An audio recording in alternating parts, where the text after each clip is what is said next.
អ្នកដឹកនាំគណៈបកសង្គ្រោះជាតិសម្រាប់ទាមទារឲ្យផ្ដល់យុត្តិធម៌ក្នុងការបោះឆ្នោតហាក់នៅថ្មីនៅឡើយនៅក្នុងអារម្មណ៍សាធារណជនជាពិសេសក្រុមអ្នកគាំទ្រគណៈបកសង្គ្រោះជាតិប្រធាននិងអនុប្រធានគណៈបកសង្គ្រោះជាតិធ្លាប់បានបដិញ្ញាជាក់លាក់និងជាច្រើនលើកច្រើនសារណាស់ក្នុងរយៈពេលជិត1ឆ្នាំនៃការទាមទាររបស់គណៈបកនេះមិនថាក្នុងមហាបាតុកម្មសមាជមហាជនក្នុងសន្និសីទកសែតនិងតាមប្រព័ន្ធផ្សព្វផ្សាយនានាទេ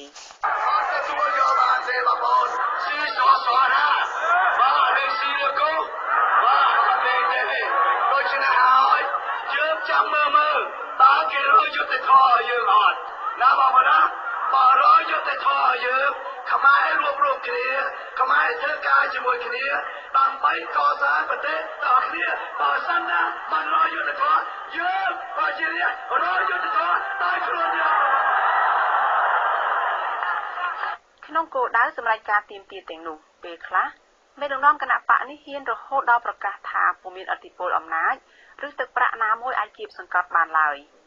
ដូចជានេះសម្លុតអត់ឆ្លាតចេញអត់ទួបបាយអត់បានដូចនេះទាំងការអះអាងថ្មីនៅឡើយនៅក្នុងអារម្មណ៍សាធារណជនជាពិសេសក្រុមអ្នកគាំទ្រគណៈបកសង្គ្រោះជាតិប្រធាននិងអនុប្រធានគណៈបកសង្គ្រោះជាតិធ្លាប់បានបដិញ្ញាជាក់លាក់និងជាច្រើនលើកច្រើនសារណាស់ក្នុងរយៈពេលជិត1ឆ្នាំនៃការទាមទាររបស់គណៈបកនេះមិនថាក្នុងមហាបាតុកម្ម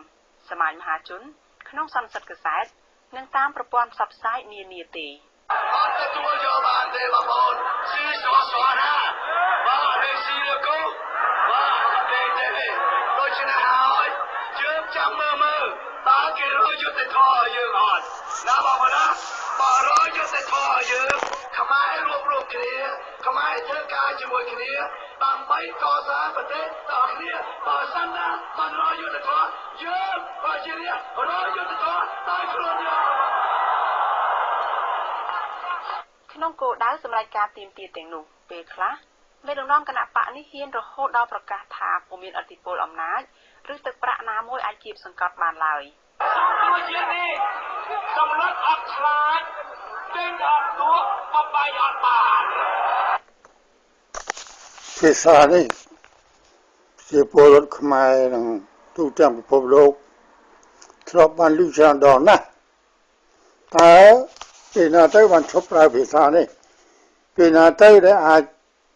មើលឲ្យមានភាគរយតែរំដោះប្រទេសជាតិបាននោះសប្តាហ៍នេះយើងមើលមិនទាន់ឃើញ1%ផងហើយដែលយើងស្រែកក្អេងដោយលោកកម្មសុខានិងលោកសំរងស៊ីនេះភាសានេះគឺថាគួរណាស់តែលោកខ្មាស់ខ្លួនឯងលោកមានប្រសាសន៍មកវាច្រើនដល់ហោះតែវិលចុះវិលឡើងលោកដងគ្នាទៅធ្វើខ្ញុំកញ្ជះយន្តដាច់ថ្លៃហើយបំភាន់មតិ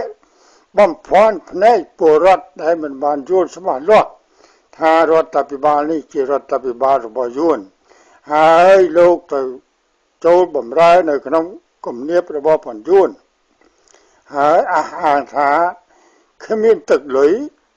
គ្មានអំណាចណាមកគៀបសង្កត់បានទេបើគ្មានទឹកលុយមិនអាចធ្វើទៅដូចនេះរួចទេអ្នកដែលដឹកនាំដើម្បីប្រទេសជាតិព្រោះមនុស្សអត់យ៉ាងនេះក៏មិនមែនមនុស្សល្ងង10គាត់ដែរកម្មសខាក្តីសំរងស៊ីក្តីអាចយល់ថារដ្ឋាភិបាលខ្មែរនឹងវាយ៉ាងម៉េចជារដ្ឋាភិបាលយួនឬមួយក៏ជារដ្ឋាភិបាលខ្មែរហើយយើងមើលឃើញស្រាប់ហើយអ្វីដែលបាត់បង់សពគ្រប់ទាំងអស់ទាំងដីធ្លីទាំងអ្នកស្រុករងទុក្ខវេទនាកັບប្រៃឈើយួនចូលតាន់តែបន្តក៏ទុយគ្នាពេញស្រុករាប់លានអ្នកហើយតើថាលោកធ្វើនឹងធ្វើដើម្បីស្អីថាយើងមើលឃើញថាតើដើម្បីបោកឬមិនបោកភាសាដែលនិយាយនេះតស៊ូដោយខ្លួនឯងនេះរកយុទ្ធធម៌ដោយខ្លួនឯងបើគេមិនផ្ដល់ឲ្យអ្នកឯងទៅចាំយួនវាផ្ដល់ឲ្យយុទ្ធធម៌ឲ្យយ៉ាងម៉េចបើយួនគេមានបំណងលេបទឹកដីយើងហើយគេកាន់ក្តាប់បានប៉ុណ្ណឹងទៅហើយយើងនៅតែភ័ន្តច្រឡំគ្រប់ច្រកគ្រប់លហកមិនបានដឹងអីសោះតែថ្ងៃណាដែលរស់កើត រំដៅមរណៈកាន់តែខិតទៅចាញ់មិនមែនចាញ់បោកទេអានេះគឺថាតែសម្រាប់មិនខ្លាចនេះទិញមិនលក់បើទិញមិនលក់នោះវាមិនមែនធ្វើចឹងទេវាត្រូវឈ្នះនោះវាតាំងតែពីធ្វើបាតកម្មធំខ្លាំងក្លាពីខែមុននោះវាទៅជាណាឲ្យពលរដ្ឋឈប់ធ្វើបាតកម្មទៅកសិបកសបជាមួយគ្នាឲ្យវាយពួកបាតកោបាញ់សម្លាប់ពួកបាតកោនៅផ្លូវវែងស្រីហ្នឹងច្បាស់លាស់ណាស់អស់លោកយើងយកមកគិតពិចារណាមើលទៅតែពេលនេះពលរដ្ឋយើងត្រូវធ្វើម៉េចដូចចាំស្លាប់យ៉ាងម៉េចឥឡូវនេះបើគេរកកលល្បិចបោកប្រាស់ទាំងអស់ហើយនៅតែប្រកាសពាក្យហ្នឹងទីកឹមសុខានិយាយមិញសំរងស៊ីនិយាយអំបញ្ញមិញហ្នឹងគឺគិតធ្វើម៉េចឥឡូវហ្នឹងតែដូចចាំស្លាប់ឬមួយក៏បើមិនដឹងយ៉ាងម៉េចបើគេនៅតែបោកយើងរហូតគេនៅតែស្រែកអាពាក្យហ្នឹងអាពាក្យបោកប្រាស់យើងហ្នឹងហើយគេថាឲ្យចាំមើលទៅទៀតឲ្យចាំមើលសិនតើមានអត្តពលស្អីอะไรគណៈបកណែសង្គ្រោះជាតិកពិតកប៉ុកហ្នឹងគេនឹងទៅព្រមធ្វើស្អីឲ្យយើងចង់បានស្អីហ្នឹងស្មានណាគេព្រមបើឥឡូវនេះយើងចូលកប់ដាច់ស្រេចជាមួយនឹងគេទៅហើយនោះវាចាប់ហើយគេគាត់ថាគេចំទុកដោយតែត្រីក្នុងត្រង់ហ្នឹងមិនឲ្យតែឯរើធ្វើស្អីកើតទេគេបោះកន្ទក់បងកាមឲ្យស៊ីតែប៉ុណ្ណោះសេរីភាពនេះឯងនឹងមិននៅត្រង់ណាទេថាពលរដ្ឋយើងជាពិសេសយុវតីយុវជននិស្សិតទាំងអស់នេះបើយើងនៅទ្រាំចឹងទៀតបានសក្តីថាវាហួសគេហៅថាកលៈទេសៈវាហួសយួនគេរៀបចំថាធ្វើម៉េចឲ្យយើងបន្តិចទៀតយើងធ្វើអីលែងកើតណាបន្តិចទៀតគេចេញច្បាប់ផ្សព្វគ្រប់បែបគ្រប់យ៉ាងព្រោះអីក្នុងរយៈ5ឆ្នាំនេះចាប់ពីឥឡូវនេះទៅដល់2018នេះគេនឹងបង្កើតក្រឹតបង្កើតក្រមបង្កើតច្បាប់ឲ្យយើងនឹងងាកមិនរួចហើយច្បាប់កុម្មុយនីសនោះទៅណាក៏តែគេមិនប្រកាសថាកុម្មុយនីសតែប៉ុណ្ណោះគេគ្រាន់តែយកអានេះស្ដាច់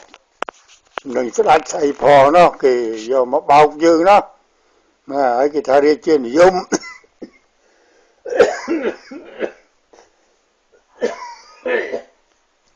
សំទោសគេបោកគេប្រាស់យើងសុតសាតហើយបើថាខាងក្រុមយួនគេបោកប្រាស់ទៅវាមិនអីទេខាងយើងនេះសង្គ្រោះជាតិនឹងវាបោកប្រាស់យើងដែរធ្វើមិនយើងរស់កើតដូចជានឹងធ្វើមិនទេនឹងខ្ញុំជួបយោបល់ថាអត់ត្រូវនៅស្ងៀមទេព្រោះអីបន្តិចទៀតទៅគេបង្កើតច្បាប់ដូចខ្ញុំថាឲ្យតើតែយើងរើមិនរួចនោះពលរដ្ឋកុម្មុយនីសគេធ្វើអញ្ចឹងហើយបើរដ្ឋកុម្មុយនីសវាអត់មានធ្ងន់ស្រាវាអីទេស្រុកយើងវានៅតែដូចខ្មែរក៏ប៉ុន្តែអានេះវាមិនមែនខ្មែរទេគឺការលេបទឹកដីរបស់បញ្យួនយើងវាទៅជាកម្ពុជាក្រោមយើងវាទៅជាអីស្អីដូចស្រុកចាមអញ្ចឹងតែយុវជននិស្សិតយើងត្រូវធ្វើម៉េចចំណែកយើងរំពឹងលើពលរដ្ឋមិនអាចរំពឹងគាត់បានទេគាត់អត់យល់ទេយួនប្រើកលល្បិចសម្លាប់យើងអស់ពី3លាននាក់គាត់មើលឃើញនឹងភ្នែកតែគាត់អត់យល់មាននៅសល់ទាំងចាស់ទាំងហើយថាក្មេងយកវាពិបាកចាស់នឹងមានខ្លះអាយុ60 70នឹងមិនទាន់ងាប់អស់ដែរតែគាត់អត់មានដឹងអីសោះបែរទៅអីខៀវសំផននួនជាទៅនិយាយដូចកូនក្មេងនៅក្នុងតុលាការថ្ងៃមុនគាត់និយាយថាសវនាការគេបើគាត់និយាយថាថ្ងៃ17មេសាឆ្នាំ75គាត់អត់បានបញ្ជាឲ្យកងទ័ពចូលយកប្រពេញទេគាត់និយាយភាសាកូនក្មេងអញ្ចឹង